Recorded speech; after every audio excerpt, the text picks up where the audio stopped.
आप देख सकते हैं कि ये क्वेश्चन बहुत ही ज़्यादा इम्पॉर्टेंट है और मैंने इसको नोट डाउन भी किया है। आप इसको पहले नोट करेंगे, फिर हम आगे बढ़ते हैं। ये हमारा बेस है, बहुत बड़ा बेस है। अब आगे बढ़ना हमारे लिए बहुत आसान हो जाएगा, तो आप पहले इसे नोट कीजिए, तब हम आगे बढ़ते हैं।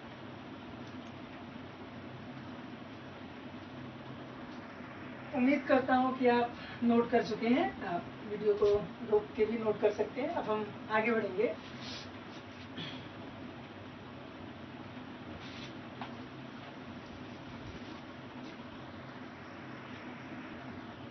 देखिए, अब हम अपने नेक्स्ट टॉपिक की तरफ अगर हम बढ़ें, तो इस क्वेश्चन को समझने के बाद से अब हमारे लिए जो स्टडी होगा बहुत ही आसान हो जाएगा।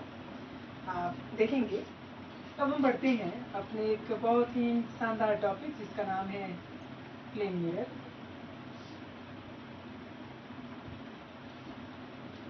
ये भी इम्पॉर्टेंट है।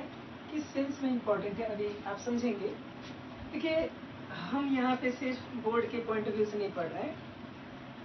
हमारे पढ़ने का जो पर्पज़ है, पहला तो ये कि नॉलेज गेन करना, दूसरा ये कि हम उस परफेक्शन के लेवल पे पढ़ें ताकि जब हम किसी कम्पिटिटिव एग्जाम्स में भी जाएं, हमें ये फील ना हो कि हम क्या पढ़ कर आए हैं कि हम एक या दो क्वेश्चन भी सॉल्व नहीं कर पा रहे कम्पिटिटिव एग्जाम्स की।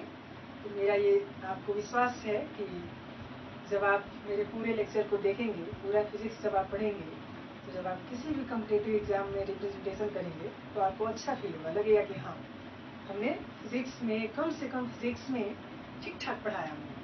तो चलिए आज हम प्लेन मिरर की बात करते हैं। सबसे पहले तो ये कि प्लेन मिरर बनता कैसे है, सबसे पहले मुझे समझना चाहिए। देखिए, मैं आपको समझाता हूँ, आप समझिए। मान लीजिए कि हमारे पास एक ग्लास का प्लेन शीट है, ट्रांसपेरेंट। हमारे पास क्या है? ग्लास का प्लेन शीट, जो कि कैसा है? ट्रांसपेरेंट, है ना। हमारे पास ये ग्लास है, प्लेन शीट है, और यह कैसा है? ट्रांसपेरेंट है। ठीक है। अगर यह ट्रांसपेरेंट है, सीधी सी बात है कि अगर हम देखेंगे तो लाइट आर पार निकल जाएगा, जिसकी वजह से हम अपने चेहरे को नहीं देख पाएंगे। सही बात है। इसी वजह से कि जो ग्लास का प्लेन शीट होता है, हम क्या करते हैं कि एक साइड से उसको पॉलिश कर देते हैं। पॉलिश को कोटिंग भी कहते हैं। कोटिंग का सीधा सीधा मतलब है कि एक साइड को हम ओपेक बना दें, और इसके लिए जो बहुत ही फेमस मटेरियल्स हैं वो तो आपका एक सिल्वर है, गोल्ड भी है, गोल्ड के अलावा एल्युमिनियम है ना। ये मटेरियल्स बड़े ही फेमस हैं जो यूज़ किए जाते हैं पॉलिश के लिए, है ना। तो आप सीधा सीधा समझिए कि प्लेन मिरर कुछ नहीं है, एक प्लेन शीट है, ग्लास का प्लेन शीट है प्लेन मिरर। ऐसा प्लेन शीट जिसको हमने एक साइड से क्या कर दिया? पॉलिश कर दिया। और पॉलिश में जो मटेरियल्स यूज़ किए जाते हैं वो कौन कौन से मटेरियल हैं? आपके सिल्वर हो सकते हैं, गोल्ड हो सकता है, वो एल्युमिनियम हो सकता है, और भी बहुत सारे मटेरियल्स फेमस हैं। तो क्या ये बात आप समझ पाए कि a plane mirror is a plane sheet of glass whose one side is polished so that it become opaque, right? तो हमारे पास एक प्लेन शीट था ग्लास का, हमने क्या किया? उसको एक साइड से कोटिंग कर दी। किससे कोटिंग कर दी? सिल्वर से या गोल्ड से या एल्युमिनियम से। तो अब क्या होगा कि लाइट जाएगा, आर पार नहीं होगा। पहले तो आर पार हो जा रहा था, अब आर पार नहीं होगा। इसका मतलब ये हुआ कि अब लाइट रिफ्लेक्ट होकर के हमारी तरफ वापस आएगा। देखिए, एक बात और हमें समझना चाहिए कि अगर ग्लास मोटा होगा, प्लेन शीट का ग्लास अगर मोटा होगा, तो लाइट का बहुत सारा पार्ट एब्जॉर्ब भी हो जाएगा। जितना वो पतला होगा वो उतना ही शानदार मिरर बनेगा, है ना। और यही वो प्लेन मिरर है जो हम अपने घरों पे रखते हैं। मोस्टली प्लेन मिरर से ही हम अपने चेहरे को देखते हैं, है ना। तो अपने फेस को देखना होता है तो हम कौन सा मिरर यूज करते हैं? ज़्यादा से ज़्यादा प्लेन मिरर। घरों पे तो प्लेन मिरर ही होते हैं। बातें अभी समझ में आने लगेंगी। तो क्या आप समझ पाए कि प्लेन मिरर क्या होता है? बहुत अच्छी बात है। अगर आपने प्लेन मिरर को समझ लिया तो अब हम समझेंगे कि प्लेन मिरर इमेज कैसे बनाता है। सारी बातें हम समझेंगे, आप ध्यान देंगे।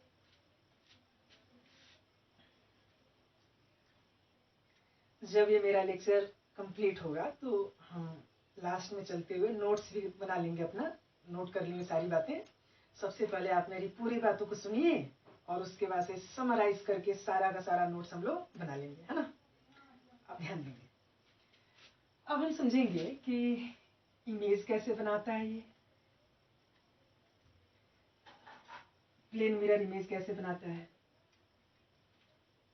ये सारी बातें हम समझेंगे। पहले दो बेसिक डेफिनेशन समझ लेते हैं ताकि जब हम इमेज फॉर्मेशन प्लेन मिरर का समझें तो वो जो टर्म बार बार आए तो हमें डिफिकल्टी न झेलना पड़े। तो आप देखेंगे सबसे पहला जो टर्म है वो होता है आपका ऑब्जेक्ट, ठीक है।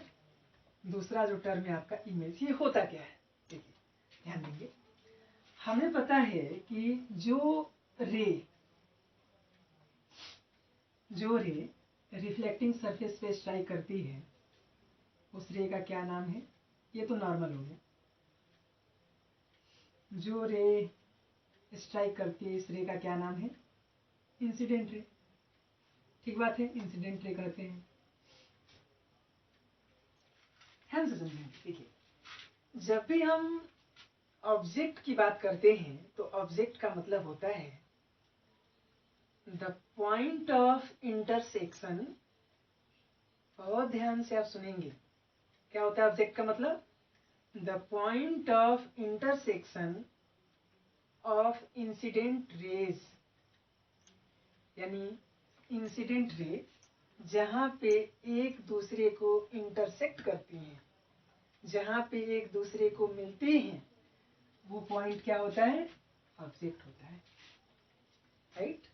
इमेज की बात करें, इमेज की जब हम बात करते हैं तो इमेज का मतलब होता है जहां पे रिफ्लेक्टिंग रेज एक दूसरे को इंटरसेक्ट करती हैं, वो पॉइंट क्या होता है? वो पॉइंट होता है आपका इमेज। क्या आप मेरी ये बात समझ पा रहे हैं? अगर आप मेरी ये बात समझ पा रहे हैं तो अच्छी बात है। अगर नहीं समझ पा रहे हैं तो आप एक दो बार रिवाइज करेंगे तो आप समझने लगेंगे। देखिए अब हम आगे बढ़ते हैं। आप ऑब्जेक्ट के बारे में समझ चुके हैं, आप इमेज के बारे में समझ चुके हैं। अब हम समझेंगे कि प्लेन मिरर कैसा इमेज बनाता है, क्या कैरेक्टरिस्टिक्स होते हैं और क्यों हमारे लिए इम्पोर्टेंट है और उसके क्या प्रॉपर्टीज हैं। ये सारी बातें हम समझेंगे। देखिए मान लेते हैं कि ये जो पॉइंट है ना, यह है आपका ऑब्जेक्ट।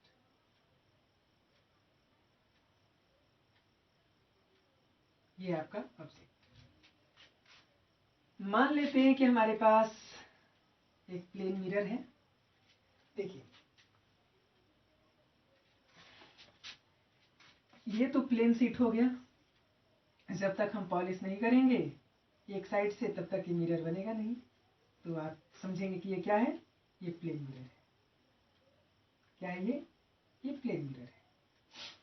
प्लेन मिरर का सीधा सीधा मतलब कि ये जो मेरा आप हैंड देख पा रहे हैं ये कुछ इसी तरह का होता है प्लेन मिरर, जिसका एक साइड क्या कर दिया जाता है? पॉलिश कर दिया जाता है और दूसरे साइड पे लाइट आकर इंसिडेंट होता है, ठीक है। तो आप ध्यान से समझेंगे। तो हम लोगों ने बोर्ड पे प्लेन मिरर दिखाया है, ये प्लेन मिरर है। ऑब्जेक्ट को थोड़ा सा पास लाते हैं तो अच्छा इमेज बनेगा। मान लीजिए कि ये ऑब्जेक्ट है ना, ये ऑब्जेक्ट है। अब आपके ब्रेन में एक क्वेश्चन आ रहा होगा कि सर ये ऑब्जेक्ट तो दिख रहा है, लेकिन हमें तो ये दिख ही नहीं रहा कि बहुत सारी इंसिडेंट रे यहाँ पे इंटरसेक्ट कर रही हैं। ठीक बात है, कोई बात नहीं, अभी समझने लगेंगे आप। मान लीजिए कि एक पर्सन यहाँ पे खड़ा है ना, कोई भी एक पर्सन है, यहाँ पे कोई पर्सन है, वो इस सब्जेक्ट को देखना चाहता है। चलिए थोड़ा सा और पास ला देते हैं पर्सन को।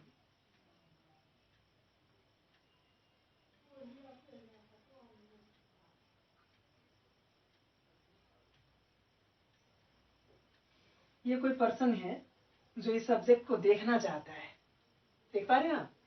तो दो तरीके हैं। पहला तो तरीका ये है कि इस रे से, ये जो पॉइंट आप देख रहे हैं, इस पॉइंट से रे निकले और उसकी आंखों में चली जाए और वो देख ले, मिरर की जरूरत ही नहीं पड़ेगी। ठीक है, ये तो एक कंडीशन है। जो दूसरा कंडीशन है वो ये है, ये तो फर्स्ट कंडीशन हुआ कि इस सब्जेक्ट से डायरेक्ट रे कहाँ चली जाए, उस पर्सन की आंखों में चली जाए, वो आदमी देख लेगा। दूसरा कंडीशन ये है कि इस पॉइंट से रेज जाएंगी, ये गई पहली रे, ये गई दूसरी रे, और ये गई तीसरी रे। आप देख पा रहे हैं? अब हम तीनों रे को सेपरेटली समझेंगे। मान लेते हैं कि ये जो पहली रे आई है, जब भी हम अलग अलग कंसिडरेशन करेंगे, हमें ये समझना होगा कि किस तरह से रिफ्लेक्शन हुआ। तो सबसे पहले हमें क्या ड्रा करना पड़ेगा? नॉर्मल। तो ये हो गया आपका नॉर्मल। नॉर्मल को हम लोग डॉटेड लाइन से ही ड्रा करते हैं तो बेहतर होता है। ये हो गया आपका नॉर्मल। चलिए, ये नॉर्मल हो गया। देख पा रहे हैं क्या नाम है इसका? नॉर्मल। अब एक बात आप समझेंगे, ये जो रे आई, कितना एंगल बनाई? आई एंगल बनाई। आई तो आई एंगल बनाई, सीधी सी बात है। तो जाएगी भी तो कितना एंगल बनाएगी? आई एंगल ही बनाएगी, है ना? जब ये रे जाएगी तो कितना एंगल बनाएगी? उतना ही बनाएगी जितना वो आती हुई बनाई है ना? इसका मतलब कि ये एंगल कितना होगा? ये भी आई होगा, क्योंकि angle of incidence, angle of reflection बराबर होते हैं। होगा तो ये भी आई, लेकिन हम रिप्रेजेंट किससे करते हैं? आर से, जो किसके बराबर हो जाएगा? आई के। क्या आप ये मेरी बात समझ पा रहे हैं? एक बात हमने समझ लिया। दूसरा पॉइंट समझते हैं।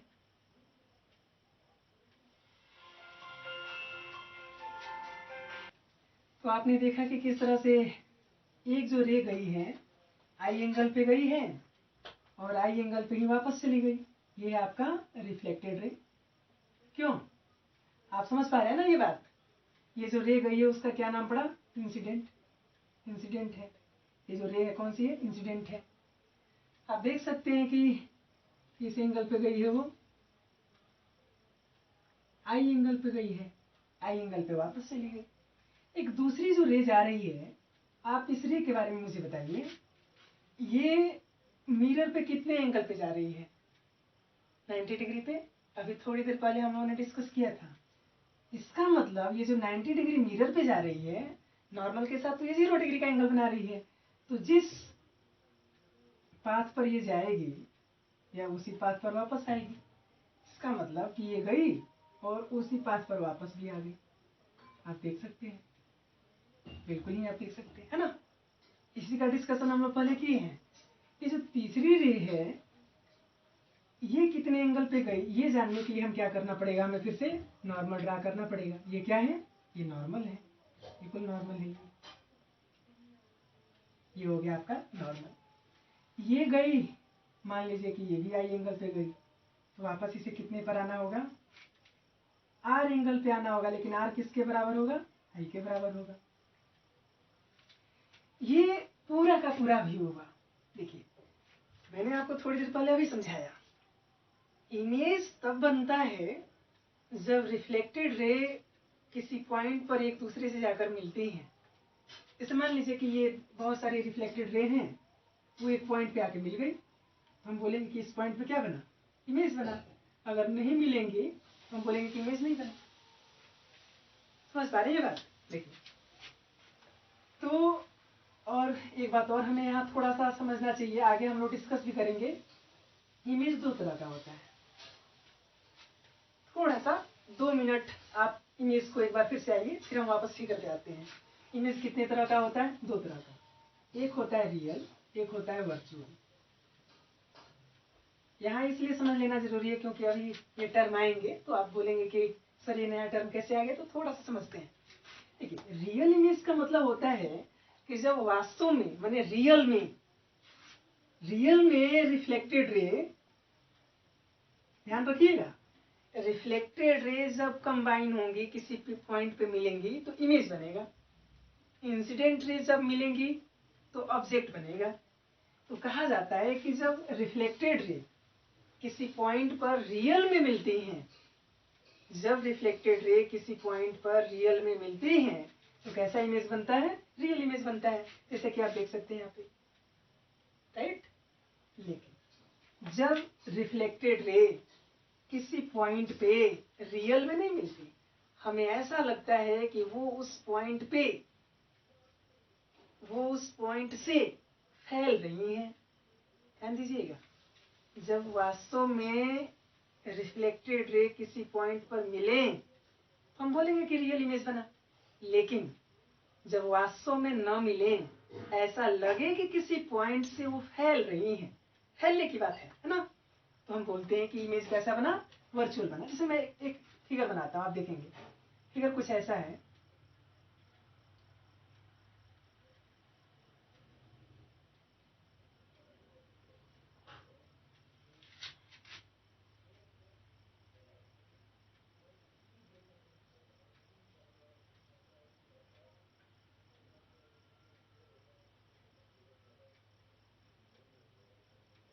अभी आपको ये फिगर थोड़ा सा कम समझ में आएगा, लेकिन आप परेशान मत होइएगा, है ना।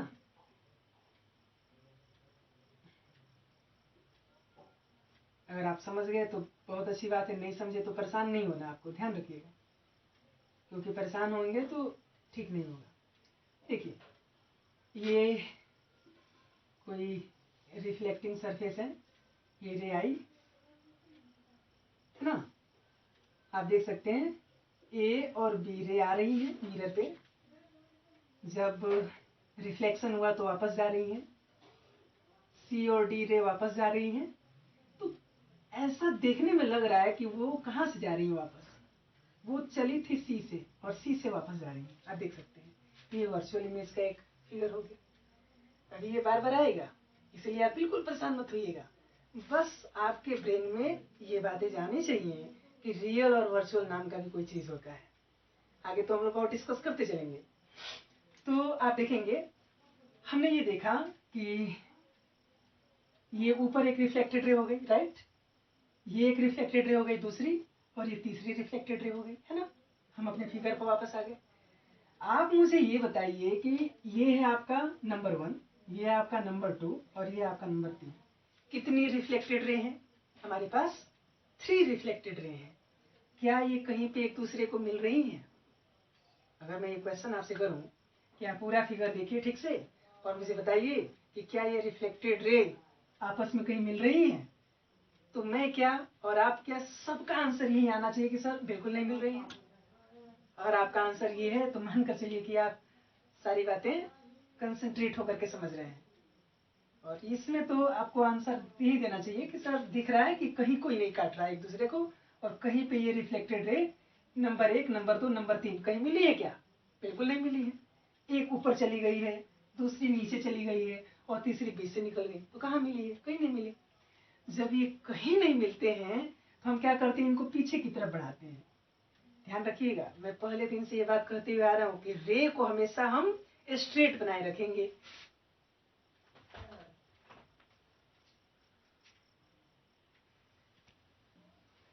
तो अभी हम समझ रहे थे कि आप देखिए, ये जो रिफ्लेक्टेड रेज हैं, हमने देखा कि ये कहीं पे एक दूसरे को इंटरसेक्ट नहीं की। आप समझ पा रहे हैं ये बात? अगर ये इंटरसेक्ट करती तो इमेज बनता। तो इंटरसेक्ट ये कैसे करेंगी? तो इंटरसेक्ट कराने के लिए हम लोग क्या करते हैं कि बैकवर्ड डायरेक्शन में इनको हम बढ़ाते हैं।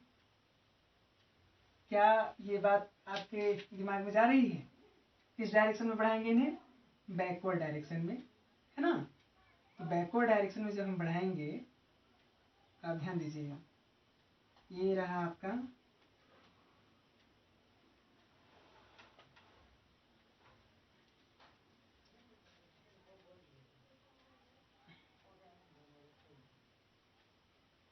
ध्यान देंगे आप, इसको बैकवर्ड डायरेक्शन में मैंने बढ़ाया,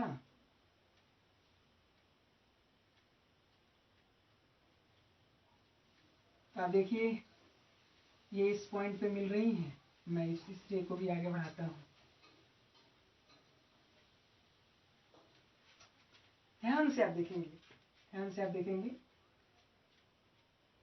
आप थोड़ा सा इसको और स्ट्रेट कर लीजिए, तो और अगर हम स्ट्रेट करते हैं तो थोड़ा सा ये और आगे जाएगा।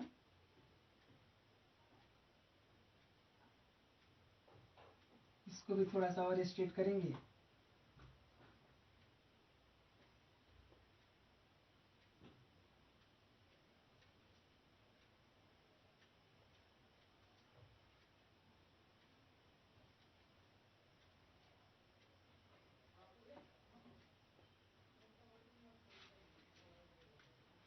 देखा आपने।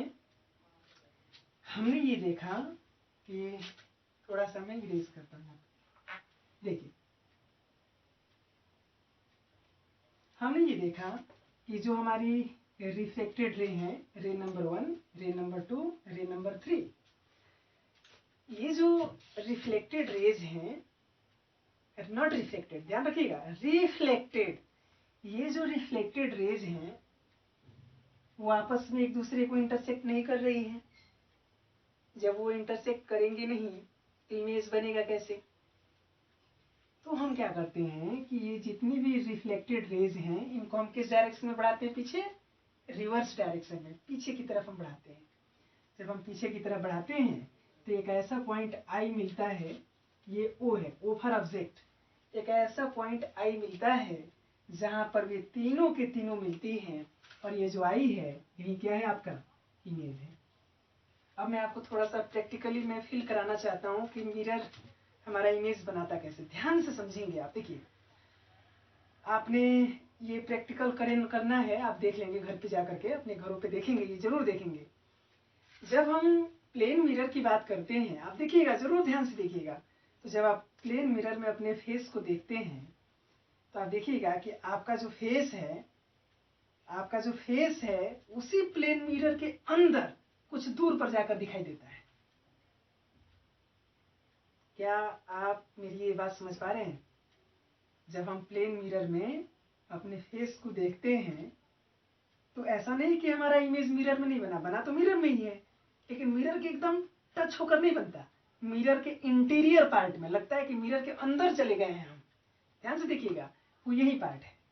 हम कहाँ कितना दूर चले गए हैं, इतना दूर चले गए हैं, ये हमारा मिरर है, हम यहाँ नहीं दिख रहे हैं, मिरर के फ्रंट में नहीं दिख रहे हैं, हम अंदर चले गए हैं। इसका मतलब ये होता है कि जो प्लेन मिरर है आपका, प्लेन मिरर इमेज कैसा बनाता है, ऐसा दिखता है जैसे लगता है कि हमारा इमेज अंदर की तरफ चला गया। और आप मुझे एक बात बताइए कि क्या यहाँ पे रिफ्लेक्टेड रे वास्तव में मिली है, रियल में मिली है, नहीं मिली है। हमने उनको काल्पनिक तौर पे, इमेजिनेशन के तौर पे हमने उनको पीछे की तरफ बढ़ाया, और ऐसा लग रहा है कि वो एक किसी एक पॉइंट से दूर जा रही है। आप देखिए, ऐसा लग रहा है ना कि आई से रे नंबर 1 भी जा रही है, आई से रे नंबर 2 भी जा रही है, आई से रे नंबर 3 भी जा रही है। इसीलिए जो आई है वो इमेज तो है, लेकिन कैसा, वर्चुअल इमेज है। अगर आप ये मेरी बात समझ गए तो आप मान कर चलिए आप मेरे बराबर बराबर साथ साथ आप चल रहे हो, और जब आप मेरे साथ चल रहे हो तो कोई ताकत नहीं है जो आपको फिजिक्स के सारे कॉन्सेप्ट अच्छे से समझने में रोक सके। ठीक है, तो हम ये बात समझ गए कि जो हमारा प्लेन मिरर होता है वो कैसा इमेज बनाता है, वर्चुअल बनाता है। ये जो भी बातें मैं आपको समझा रहा हूँ, आप चाहे तो रफीसली इसको नोट कर सकते हैं। वैसे हम लोग नोट्स बनाएंगे भी, थोड़ी देर बाद हम सारा नोट्स मैं अभी लिख दूंगा और आप सारी चीज़ें समझ लीजिए। यहाँ पे एक बात समझना चाहिए, क्या समझना चाहिए, देखिए अगर आप क्लास 9th में मैथ्स पढ़े हैं, मैं कहता हूँ एक बात बार बार कि लाइफ में हम जो भी डॉट्स कलेक्ट करते हैं उन सारे डॉट्स को मिलने से एक फिगर बनता है। और सच बात ये है कि अब थोड़ा थोड़ा ये फिगर दिखना शुरू हो जाएगा। आपने क्लास 9th में एक कॉन्सेप्ट पढ़ा था मैथ्स में, जिसका नाम है एंगल। ट्राइंगल एंगल वाला चैप्टर जो आप पढ़ते हैं, लाइन एंड एंगल्स, उसमें आप पढ़ते हैं कि जब भी जेड बने, क्या बनता है, जेड बने तो ये दोनों एंगल कैसे होते हैं, बराबर होते हैं। ये दोनों एंगल होते क्या है, अल्टरनेट इंटीरियर। आप जेड उल्टा भी बना दीजिए तब भी ये नियम लागू होता है, ये दोनों एंगल भी बराबर होंगे, क्योंकि ये भी अल्टरनेट इंटीरियर है। अभी हम इस कॉन्सेप्ट को समझेंगे। यहां लगेगा जेड बने तो एंगल नंबर 1 एंगल नंबर 2 बराबर, उल्टा जेड बने एंगल नंबर 3 एंगल नंबर 4 बराबर। ये है आपका 9th का लर्निंग जो आप अभी यहाँ पे अप्लाई करेंगे। क्यों अप्लाई करेंगे, अभी मैं बताता हूँ आपको। देखिए, अगर आप ये बात समझ पा रहे हैं कि ये एंगल आई है, देखिएगा, देखिए मैं नाम दे देता हूं ताकि आप अच्छे से समझ पाए। अगर आप देख पा रहे हैं, इसको मैं एम बोलता हूं, ये आपका ए हो गया, ये आपका पॉइंट बी हो गया, ठीक है, और वाई दिख ही रहा है, बाकी सारे मैंने दे दिए। ये जो है आपका, ध्यान से समझिएगा। अगर हम देखें ए एन ओ एम, अब देखिएगा, जो आपका ए से चलिए एन पर जाइए, फिर ऊपर जाइए, फिर एम पर जाइए, क्या A N O M Z नहीं बना रहा, बिल्कुल बना रहा है। अगर वो जेड बना रहा है तो ये भी एंगल क्या हो जाएगा, आई हो जाएगा। ए एन ओ एम, आप देख पा रहे हैं, ए एन ओ एम को जेड बना रहा है, इसलिए ये जो एंगल होगा वो क्या होगा, आई होगा। राइट, बातों को आप समझ पा रहे हैं, ठीक है। थोड़ा सा और समझते हैं, इसको भी कुछ मान लेते हैं। चलिए, इसको आप बी मानिए और इसको सी मानिए, इसको सी मानिए और इसको डी मान लेते। चलिए, अब आप देखेंगे कि, ध्यान से देखेंगे, आप देखेंगे कि एम ओ, इसको भी कुछ आप मान सकते हैं, एन डैश। आप देखेंगे एम,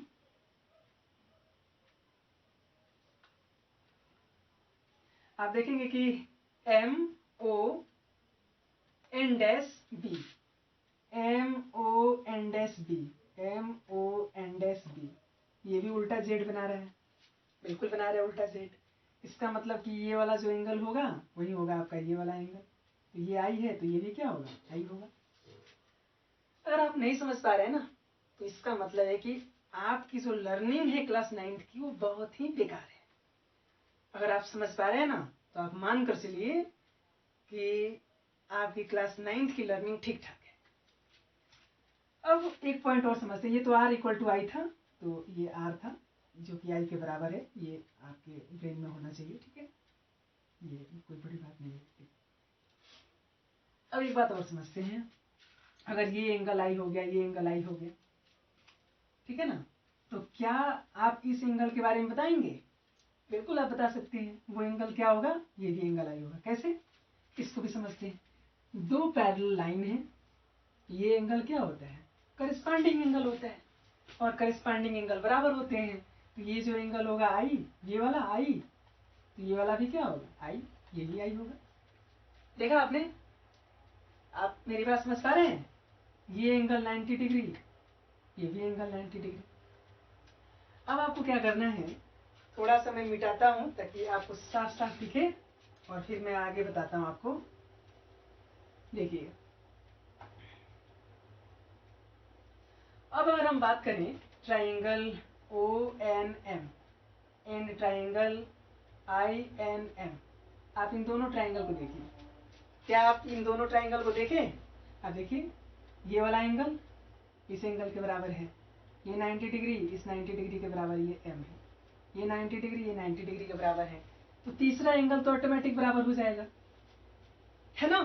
तो आप कंग्रुएंसी देख लिए ना, ये कंग्रुएंसी हो जाएगी, दोनों ट्राइंगल क्या हो जाएंगे, कंग्रुएंट हो जाएंगे। अगर ये दोनों ट्राइंगल कंग्रुएंट हैं तो सीपीसीटी का जो रूल होता है, corresponding part of congruent triangles, है ना, उस हिसाब से हम बोलेंगे कि ये वाला पार्ट इसके बराबर, ये वाला पार्ट इसके बराबर। क्या समझ में आया? समझ में ये आया कि एम से ओ का जो डिस्टेंस है ना, वही डिस्टेंस है एम से आई का। अगर ये बात आप मेरी समझ गए तो मानकर चलिए कि आपने वास्तव में 9th में कुछ सीखा है मैथ्स में, अदरवाइज आपके लर्निंग कुछ नहीं है। फिर भी मैं कोशिश करूंगा कि एक बार फिर से मैं आपको समझाऊं। ध्यान दीजिए, अभी तक हमने सिर्फ ये समझा कि हमारे पास एक प्लेन मिरर था, एक ऑब्जेक्ट ओ था, इस ऑब्जेक्ट से 3 रेज गई, पहली रे गई ओ एन, दूसरी रे गई आपका ओ एन डैश, तीसरी गई ओ एम। ये रे रिफ्लेक्ट होकर के वापस जा रही है, रे नंबर 1, रे नंबर 2, रे नंबर 3, ये रिफ्लेक्टेड रे हैं। ये कहीं पे नहीं मिल रही थी, हमने इनको पीछे की तरफ बढ़ाया, पीछे की तरफ बढ़ाया तो ये आई पे मिल गई। तो हमने कहा कि आई इमेज है, लेकिन कैसा इमेज है, वर्चुअल इमेज है। ऑब्जेक्ट कैसा था, रियल था ऑब्जेक्ट, रियल ऑब्जेक्ट का कैसा इमेज, वर्चुअल इमेज। ठीक बात है। अब हम कुछ और बातें समझने के लिए थोड़ा सा मैथमेटिक्स का हेल्प लेते हैं, और मैथमेटिक्स का हेल्प लेते हुए हम ये बात समझ गए कि जब भी z बनेगा तो ये एंगल बराबर होते हैं, अल्टरनेट इंटीरियर होते हैं। जब उल्टा z बनेगा तब भी ये एंगल बराबर होते हैं। तो आप देख सकते हैं कि ANOM, ANOM क्या बना रहा है, z बना रहा है। तो ये वाला एंगल आई है, तो ये वाला एंगल क्या होगा, आई होगा। समझ पा रहे ना बात? एंगल ANO आई है ना, आई है एंगल ANO तो हमारा जो दूसरा एंगल होगा, एंगल NOM, ये भी आई होगा। बिल्कुल बात सही है, ये दोनों एंगल आप देखिए बराबर होंगे। समझ पा रहे हैं, ये एंगल और ये दोनों बराबर होंगे। इसी तरह से नीचे O देखिए MO N dash B, MO N dash B, ये भी उल्टा जेड बना रहा है। तो ये वाला जो एंगल आई होगा, वही ये भी एंगल आई होगा। बिल्कुल बात सही है, इसमें कोई डाउट नहीं होना चाहिए। ठीक बात है, हमने किया। अब हम यहाँ आ जाते हैं वापस। यहाँ जब हम आए तो मैंने आपको बताया कि जब दो पैरेलल लाइन को एक ट्रांसवर्सल कट करती है तो ये जो करस्पॉन्डिंग एंगल्स होते हैं ये क्या होते हैं, ये बराबर होते हैं। तो हमने देखा कि ये वाला जो एंगल होगा जो कि आई था, आर के बराबर था, वही एंगल ये भी होगा। तो ये भी आई, ये भी आई। अब हमारे पास क्या आया रिजल्ट, हमारे पास रिजल्ट के रूप में दो ट्राइंगल आते हैं। कौन कौन से ट्राइंगल आते हैं? पहला तो ट्राइंगल है आपका ONM, दूसरा ट्राइंगल है INM, है ना। हमने देखा कि ट्राइंगल ONM में ये एंगल आई है, उधर वो एंगल आई है। हमने देखा कि ये 90 डिग्री है, ये भी 90 डिग्री है। बचे क्या, लास्ट वाले एंगल बचे। किसी ट्राइंगल में जब दो एंगल आपस में बराबर होते हैं तो आप सोच कर देखिए तीसरा ऑटोमेटिक बराबर हो जाएगा, तो तीसरा एंगल भी बराबर हो गया। इसका मतलब कि ये दोनों ट्राइंगल यानी कि ONM और INM क्या है, कंग्रुएंट है। जब कंग्रुएंट होंगे तो बाकी जितने भी उनके पार्ट बचते हैं, उनके जितने भी अंग आर्गन्स बचते हैं, सबके सब आपस में क्या होंगे, बराबर होंगे। हम कह सकते हैं कि जो आपका ON है, ON बराबर हो जाएगा आपका NI के। हम कह सकते हैं कि OM बराबर हो जाएगा आपका IM के। हम कह सकते हैं कि MN तो दोनों में कॉमन है तो उसको तो बराबर होना ही होना है।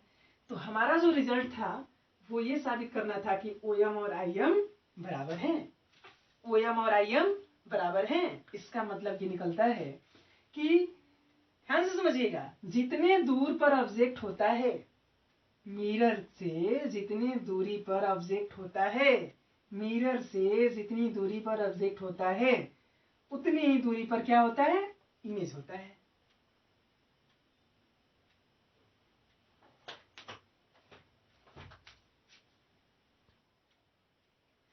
तो हमने देखा कि जितने डिस्टेंस पे ऑब्जेक्ट होता है प्लेन मिरर से, उतने ही डिस्टेंस पे इमेज बनता है प्लेन मिरर से। अब तक हमने जो भी आज सीखा, एक बार मैं क्विक वे में रिवाइज करता हूँ, आप सारी बातों को समझेंगे और मुझे उम्मीद है कि अब तो आपको समझ में आना ही चाहिए। देखिए, सबसे पहले हमने क्या किया कि हमारे पास एक ऑब्जेक्ट था, वो हमारे पास एक प्लेन मिरर था। आप मान लीजिए कि इसका नाम है M1 M2। हमने क्या किया कि ऑब्जेक्ट से 3 रेज भेजे, ये तीनों के तीनों इंसिडेंट रे हैं, ये रिफ्लेक्शन के बाद से वापस गए एक नंबर रे वापस गया, नंबर 2 वापस आया, नंबर 3 भी वापस आया। हमने लॉ ऑफ रिफ्लेक्शन के हिसाब से आई और आर भी बना दिए, नॉर्मल बना दिए हमने सब। हमने देखा कि ये जो तीनों रेज हैं रिफ्लेक्टेड रे एक दूसरे को कहीं इंटरसेक्ट नहीं कर रहे, इसलिए हमने क्या किया कि इनको पीछे की तरफ बढ़ाया। जब हमने पीछे की तरफ बढ़ाया तो हमने देखा कि ये पॉइंट आई पर मिल रहे हैं, तो आई पॉइंट क्या बन गया, इमेज बना, जो कि वर्चुअल इमेज बना। और इस प्रकार से हमने समझा कि जो प्लेन मिरर इमेज बनाता है वो कैसा बनाता है, वर्चुअल बनाता है। कब, जब ऑब्जेक्ट रियल हो। दूसरा पॉइंट हमने ये समझा कि जितने डिस्टेंस पर ऑब्जेक्ट रखा था उतने ही डिस्टेंस पर इमेज भी बन जाता है ना।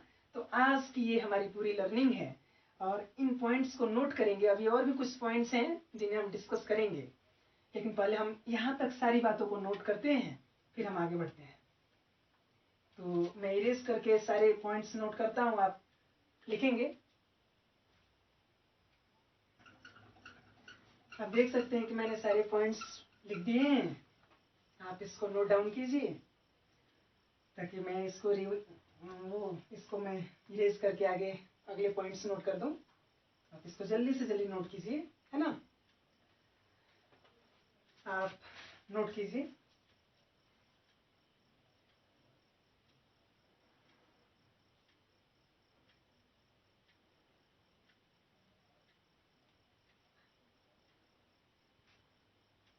मैं उम्मीद करता हूँ कि आप नोट कर चुके हैं। अब मैं इसको इरेज करता हूँ।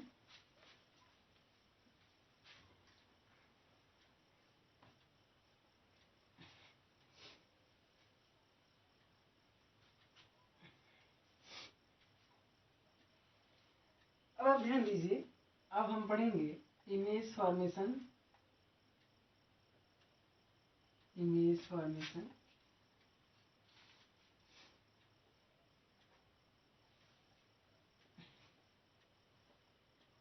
Bye plane mirror.